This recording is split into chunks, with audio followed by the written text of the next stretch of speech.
오늘은 사망 권세를 이기시고 죽음에서 부활하신 예수님을 기념하고 축하하는 참으로 기쁘고 복된 부활절입니다. 제가 오늘은 예수님의 흉터라는 제목으로 설교 제목을 정했는데, 이 설교는 3년 전에 우리 담임 목사님이 설교를 하셨던 제목이에요. 그 주제로 목사님 설교를 하셨었는데, 저는 그때 이 설교를 하지 않고 다른 설교를 했거든요. 그런데 목사님의 그 설교 주제가 너무 좋아서 내가 언젠가는 이 설교를 가지고 한번 해야 되겠다는 생각을 하고 있었는데, 같은 제목, 같은 주제지만 다른 내용의 설교를 오늘 제가 여러분들께 말씀을 드리려고 합니다. 제가 여러분들께 질문 하나를 하면서 말씀을 시작하겠습니다. 여러분들은 몸에 흉터를 갖고 있습니까? 여러분들 중 대부분은 몸에 흉터가 있을 것입니다. 흉터는 그 당시에 겪었던 기억을 다시 떠올리게 합니다. 그리고 모든 흉터에는 사연이 있어요. 어떤 흉터는 다시는 경험하고 싶지 않은 어떤 후유증으로 남아있기도 하고, 또 어떤 흉터는 우리의 삶에서 더욱 조심하려고 하기도 합니다. 흉터는요, 단순히 내 피부에 남아있는 어떤 자국이 아니라 내가 지나온 시간을 증언하는 흔적입니다.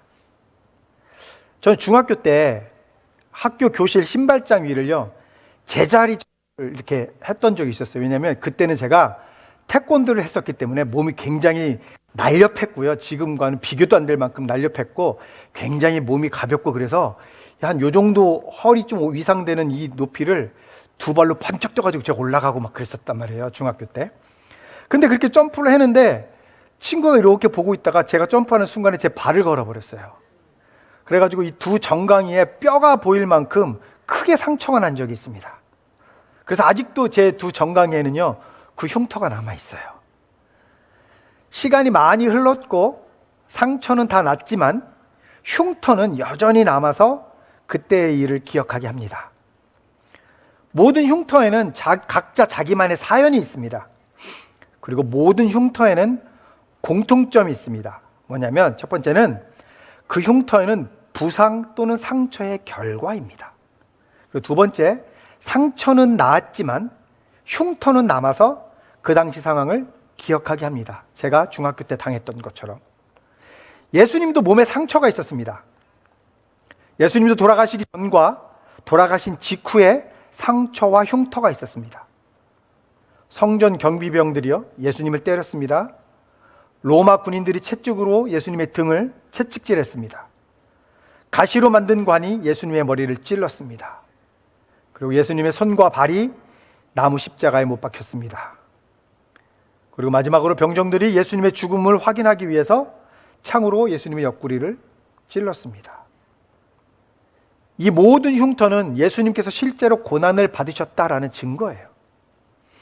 예수님의 십자가는 어떤 상징이나 비유가 아니라 실제로 고난이었고요, 피 흘림이었고, 이것은 실제의 죽음이었습니다.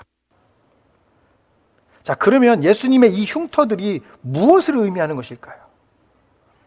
예수님의 흉터는 우리가 죄인임에도 불구하고 우리를 향한 그분의 사랑을 증명합니다.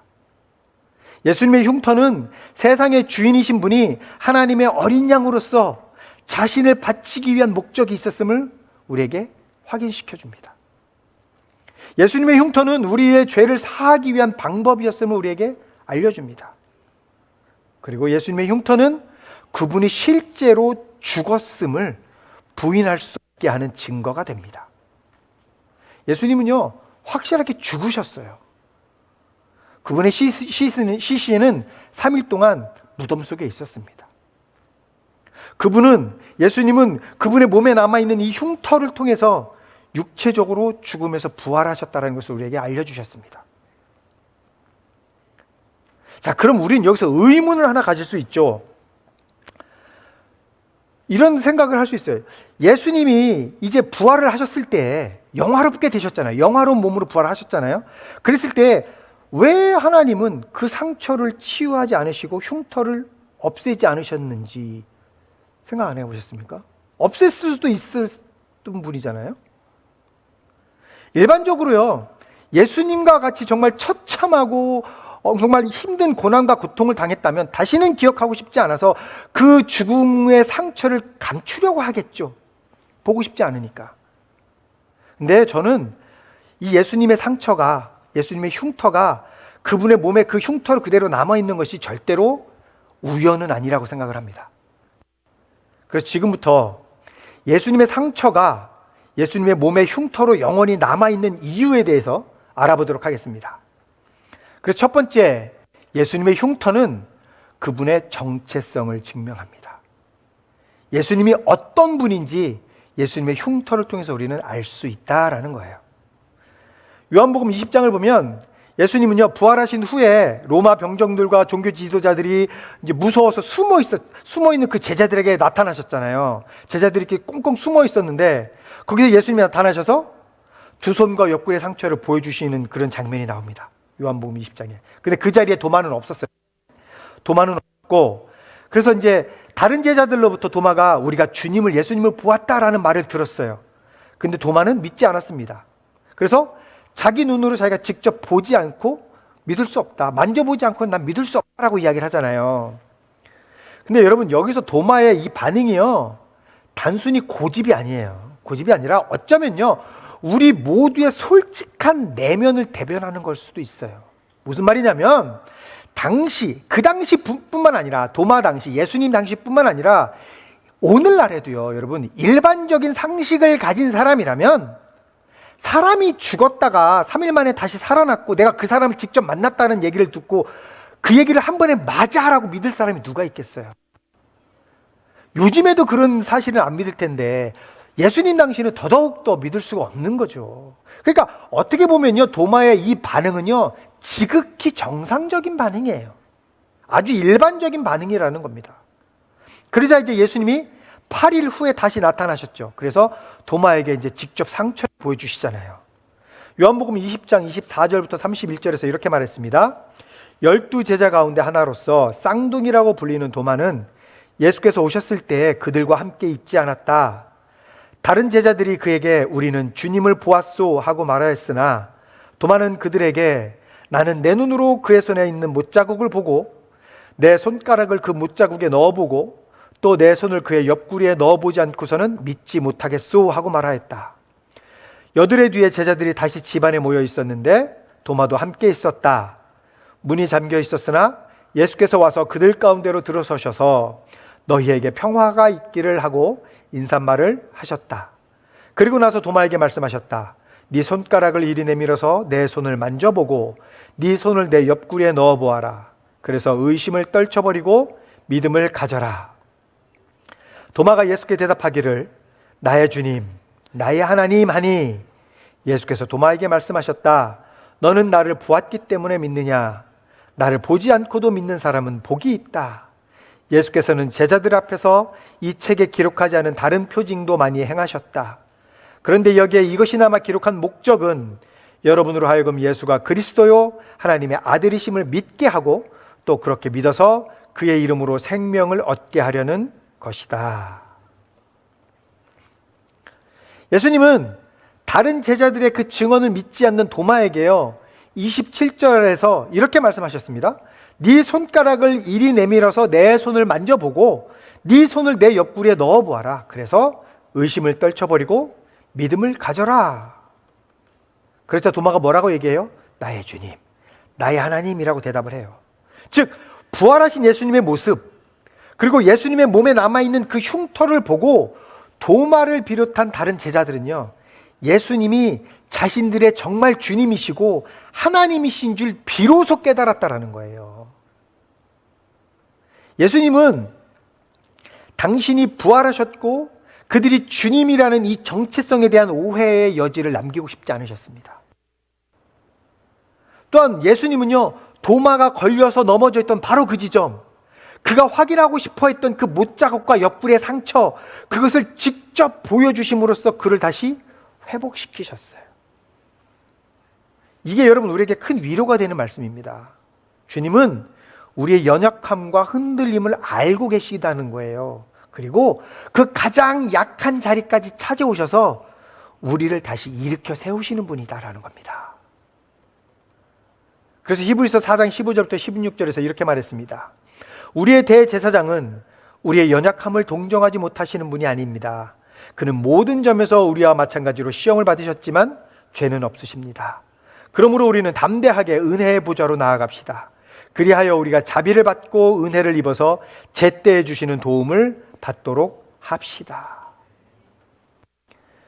이렇게 부활하신 예수님의 형상을 본 제자들은요, 그 후에 그 모든 제자들은 오직 복음을 전하다가 그 예수님의 어머니 마리아를 돌보았던 예수님의 제자 요한만 빼고 나머지 모든 제자들은 다 순교를 당했습니다. 복음 전하다가.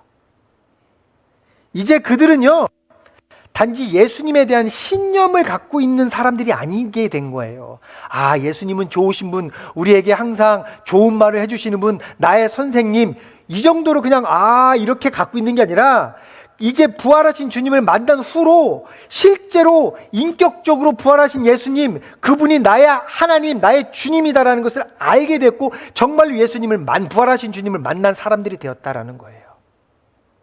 그렇게 되니까 그들은 복음을 전하다가 기꺼이 순교할 수 있었던 거예요.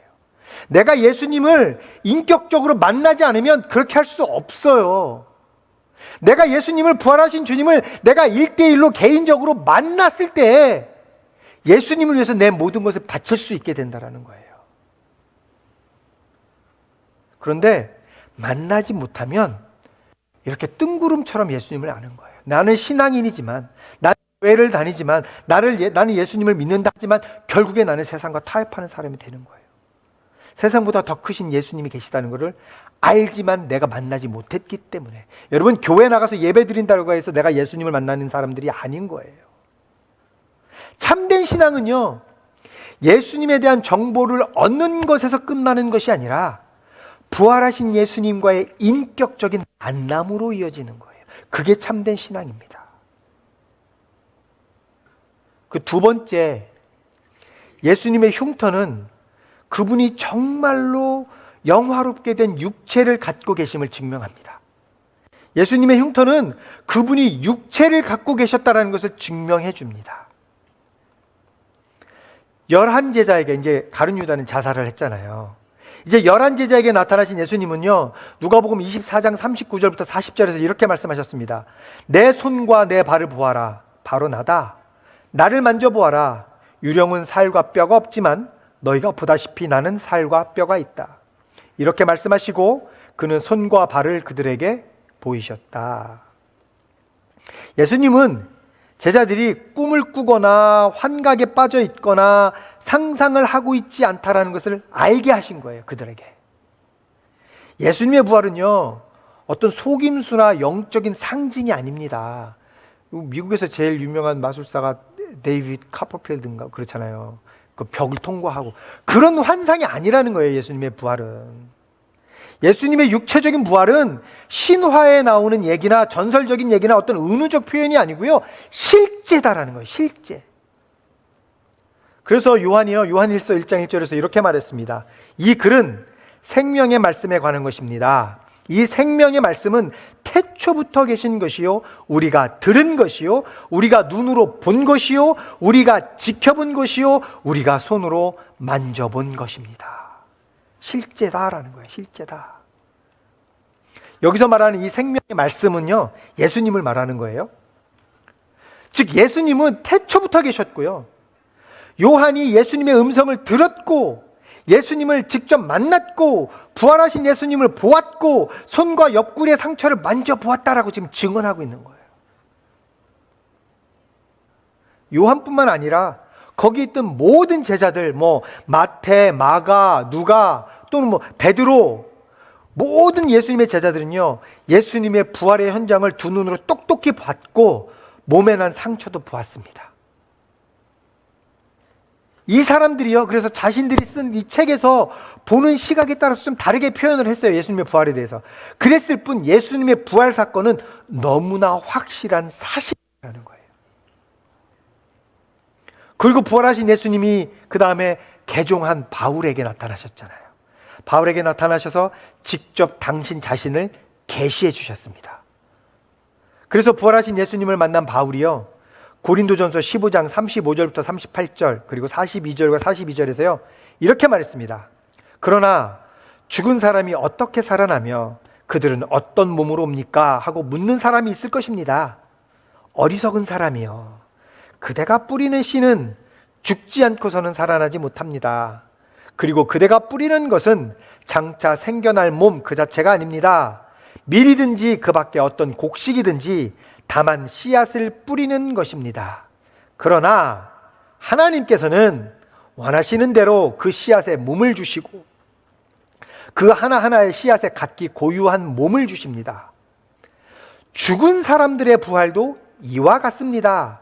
썩을 것으로 심는데 썩지 않을 것으로 살아납니다. 자연적인 몸으로 심는데 신령한 몸으로 살아납니다. 자연적인 몸이 있으면 신령한 몸도 있습니다. 이게 무슨 말이냐면요, 예수님의 부활이 육체적인 부활이다라는 거예요. 영적인 부활뿐만 아니라 육체적인 부활을 말한다라고 얘기하는 거거든요. 근데 이 바울의 이 말은요, 신학적으로 굉장히 중요한 의미를 갖고 있습니다. 왜냐하면 이것은 하나님이 우리의 영혼만 구원하시는 분이 아니라 우리의 영과 몸 전체를 구원하시는 분이다라는 거거든요. 하나님은 태초에 인간을 영과 몸이 있는 존재로 만드셨잖아요. 그러므로 하나님은요, 우리를 구원할 때 영혼을 구원하는 것에만 머무르지 않고 우리의 몸을 포함한 전체를 다 구원하신다는 겁니다. 근데 많은 사람들은 신앙을 어떻게 단지 마음의 위로나 영적인 느낌 정도로 생각을 한다는 거예요. 영적인 것으로만 생각을 한다는 거예요, 신앙을. 그러나 예수님의 부활은 그러한 우리의 생각이 얼마나 작은 것인지를 보여준다는 겁니다. 여러분, 기독교 신앙은요, 기분 좋으라고 그렇게 사람들에게 하는 어떤 그런 말 위에 세워진 신앙이 아니에요. 여러분들의 마음을 위로하기 위해서 세워진 그런 신앙이 아니다라는 겁니다. 그게 아니라 실제로 십자가에서 죽으시고 다시 살아나신 예수님의 역사적인 사건 위에 세워진 믿음이에요. 이게 기독교 신앙이에요. 그리고 예수님의 부활은요, 언젠가 우리의 연약한 몸도 새롭고 온전한 모습으로 바꿀 수 있는 그 하나님의 능력을 보여주는 증거다라는 겁니다. 그래서 빌립보서 3장 21절에서 이렇게 말했습니다. 그분은 만물을 복종시킬 수 있는 권능으로 우리의 비천한 몸을 변화시키셔서 자기의 영광스러운 몸과 같은 모습이 되게 하실 것입니다. 주님이 다시 오시는 날 하나님은 우리의 이 몸을 버리시는 분이 아니라 새롭게 해주신다라는 겁니다. 하나님은 이 피조 세계를 포기하시는 분이 아니라 회복시켜 주시는 분이십니다. 그러므로 부활신앙은요, 이 세상으로부터 탈출하는 것이 아닙니다. 부활신앙은 하나님께서 죄로 인해서 깨어진 모든 것을 새롭게 하시고 온전히 다 회복시키신다는 회복의 신앙이에요. 이게 부활신앙이에요. 세 번째, 예수님의 흉터는 우리를 위한 그분의 사랑의 희생을 증명합니다. 예수님의 흉터는요, 우리를 향한 예수님의 그 사랑으로 희생하심을 증명해 준다는 거예요. 베드로는 부활하신 예수님을 만나고 그분의 손과 발 그리고 옆구리에 남아있는 상처를 보았습니다. 그리고 정말 자기 앞에 서 계신 이 분이 십자가에 달려서 돌아가셨던 분이시다라는 그것을 확신하게 되었습니다. 그래서 베드로전서 2장 24절에서요, 베드로가 이렇게 이야기했습니다. 그는 우리 죄를 자기의 몸에 몸소 지시고서 나무에 달리셨습니다. 그것은 우리가 죄에는 죽고 의에는 살게 하시려는 것이었습니다. 그가 매를 맞아 상함으로 여러분이 나음을 얻었습니다. 베드로는 예수님이 정말로 우리의 죄를 사하시고 우리를 살리기 위해서 십자가에 달리셨다는 것을 이제 알게 되었다라는 거예요. 그래서 베드로전서 3장 18절에서 또 이렇게 이야기했습니다. 그리스도께서도 죄를 사하시려고 단 한 번 죽으셨습니다. 곧 의인이 불의한 사람을 위하여 죽으신 것입니다. 그것은 그가 육으로는 죽임을 당하시고 영으로는 살리심을 받으셔서 여러분을 하나님 앞으로 인도하시려는 것입니다. 예수님의 흉터는요, 단순히 과거의 상처가 아닙니다. 예수님의 흉터는 영원토록 우리를 사랑하신다는 영원한 사랑의 증거예요.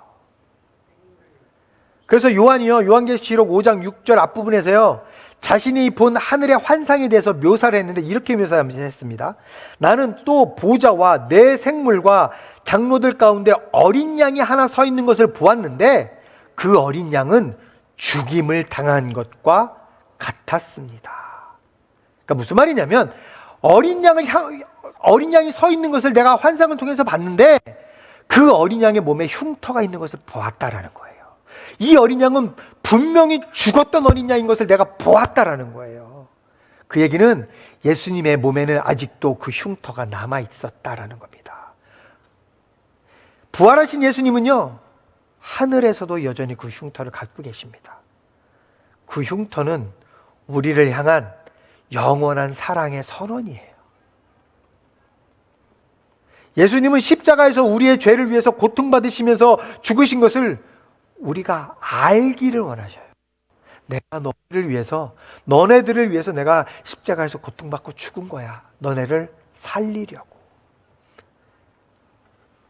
예수님의 흉터는요, 단순히 어떤 과거의 어떤 고난의 흔적이 아니라, 채찍질 당한 흔적이 아니라 우리를 향한 그분의 사랑이 어떤 대가를 치렀는지를 보여주는 영원한 증표다라는 겁니다. 그리고 이 흉터는요, 내가 너를 이만큼 사랑했다 라고 보여주는 주님의 말없는 선언입니다.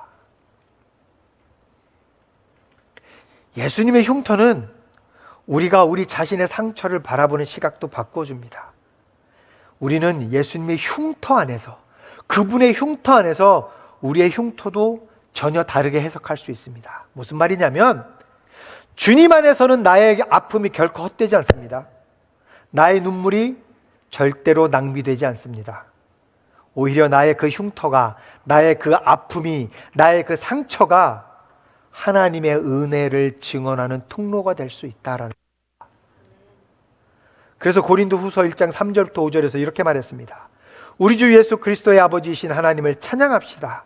그는 자비로우신 아버지시요 온갖 위로를 주시는 하나님이시요 온갖 환난 가운데에서 우리를 위로하여 주시는 분이십니다. 따라서 우리가 하나님께 받는 그 위로로 우리도 온갖 환난을 당하는 사람들을 위로할 수 있습니다. 그리스도의 고난이 우리에게 넘치는 것과 같이 그리스도로 말미암아 우리의 위로도 또한 넘칩니다. 예수님은 흉터를 바꾸신 분이십니다. 흉터를 영광으로 바꾸셨습니다. 그러므로 그분을 따르는 우리도 상처 때문에 무너지는 인생이 아니라 주님 안에서 이 흉터조차 간증이 되는 인생으로 우리는 부름을 받았습니다. 말씀을 정리하겠습니다. 예수님의 흉터는 그분이 십자가에서 죽으셨다는 것을 의심할 수 없게 합니다. 예수님의 흉터는 그분이 확실히 부활하셨다는 것을 알게 해줍니다. 예수님의 부활은 예수님이 하나님의 아들이자 구세주인 메시아라고 말씀하시는 것이 사실이다라는 것을 의미합니다. 즉 예수님의 정체성을 말해준다는 거예요. 예수님은 우리를 위해서 고난을 당하시고 죽으셨고 그것을 증명하기 위해서 부활하신 몸의 그 흔적을 지니고 계시고 그리고 다시 살아나셨습니다. 그리고 그것을 지우지 않으셨습니다. 이렇게 할 수 있는 것은 육신을 입고 오신 하나님이어야만 가능한 거예요. 다른 사람들은 할 수 없는 겁니다. 하나님만 할 수 있는 일입니다. 여러분은 그분을 나의 구주로 신뢰할 수도 있고 또는 그분의 부활을 믿지 않을 수도 있습니다. 오늘 부활절을 맞이해서 우리도 도마처럼 내가 예수님을 개인적으로 만날 수 있다면 나는 믿을 거야. 내가 예수님의 부활 같은 그런 기적 같은 일을 내가 경험하면 그럼 정말 나는 믿을 거야. 또는 그분이 도마를 불렀던 것처럼 내 이름을 불러주시면 나는 믿을 거야. 그때 나는 믿을 거야 라고 생각할 수 있습니다. 제가 예수님의 이 부활에 관한 믿음에 대해서는요, 여러분들에게 믿으라고 억지로 강요할 수 없습니다. 저는 설명만 해줄 수 있어요. 왜냐하면 이 믿음이라는 것은요, 하나님과 나와 개인적인 관계잖아요. 목사라는 사람이 강요한다고 해서 믿어지는 것이 아니다라는 거예요. 그런데 만약에 여러분들 중에 예수님의 이 부활에 대해서 내가 성경을 받고 신앙생활을 오래 했기 때문에 그냥 지식적으로 믿는 것이 아니라 진짜로 믿고 싶으시다면요, 여러분, 왜 우리가 그렇게 못하겠습니까? 도마처럼 증거를 보여달라고 요청합니다. 주님, 나는 교회를 다녔지만 예수 믿는다고 얘기하지만 나 아직까지는 못 믿겠으니까 보여주세요라고 요청하시기 바랍니다. 왜 예수님께 그 요청을 못합니까? 우리는 할 수 있어요.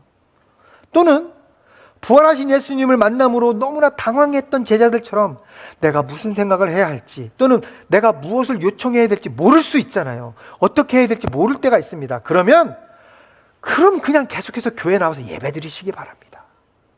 그냥 와서 예배 드리시면 돼요. 예배 가운데 여러분은 분명히 답을 얻을 수 있을 것입니다. 분명히 여러분 예배 가운데 부활하신 예수님을 만날 수 있을 것입니다. 예배를 빼먹지 마세요. 제발. 요한복음 4장 23절에요. 주님은 영과 진리로 예배하는 자를 찾으신다라고 얘기했어요. 우리가 영과 진리로 주님을 찾지 않으시면 예수님은 우리를 만나주지 않는다라는 말이에요. 근데 내가 주님께 영과 진리로 예수님을 찾지 않고 어떻게 예수님을 만나기를 바라냐라는 겁니다. 어떻게 부활하신 예수님을 내가 진짜로 믿을 수 있냐라는 거예요. 내가 영과 진리로 주님을 찾지 않는데. 그래서 예수님을 만난 도마같이 나의 주님, 나의 하나님이라고 우리는 예배 가운데 고백하게 될 거라는 겁니다. 우리 모두는 죄를 지었기 때문에 구세주가 필요해요. 우리는 죄인이기 때문에 이 죄를 사해 주실 구주가 필요합니다. 그래서 로마서 3장 23절에서 이렇게 말했습니다. 모든 사람이 죄를 범하였습니다. 그래서 사람은 하나님의 영광에 못 미치는 처지에 놓여 있습니다. 이 말씀처럼 죄의 결과는 우리를 하나님으로부터 분리시킵니다.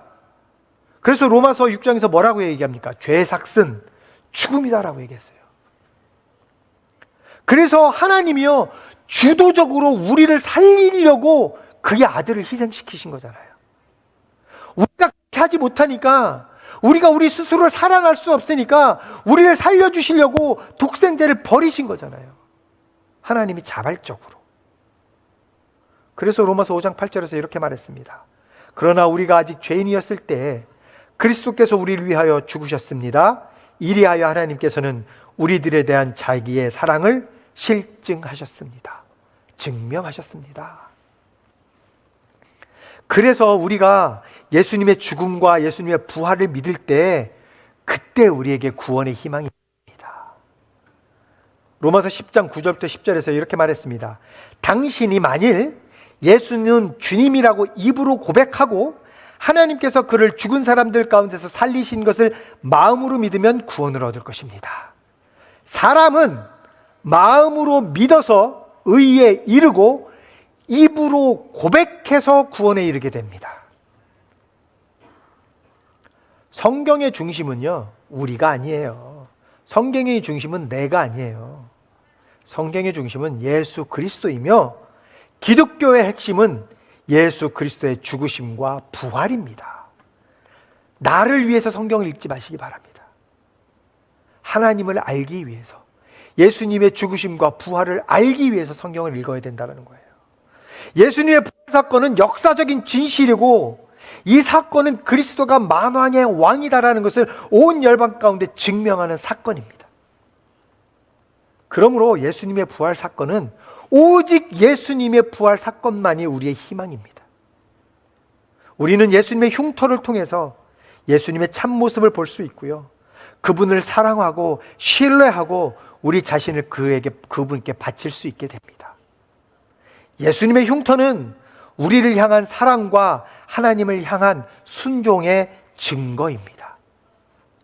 그러므로 나를 위해 기꺼이 십자가에 달리시고 3일 만에 부활하신 예수님의 사랑을 재확인하시는 부활절이 되시기를 예수님의 이름으로 축복합니다.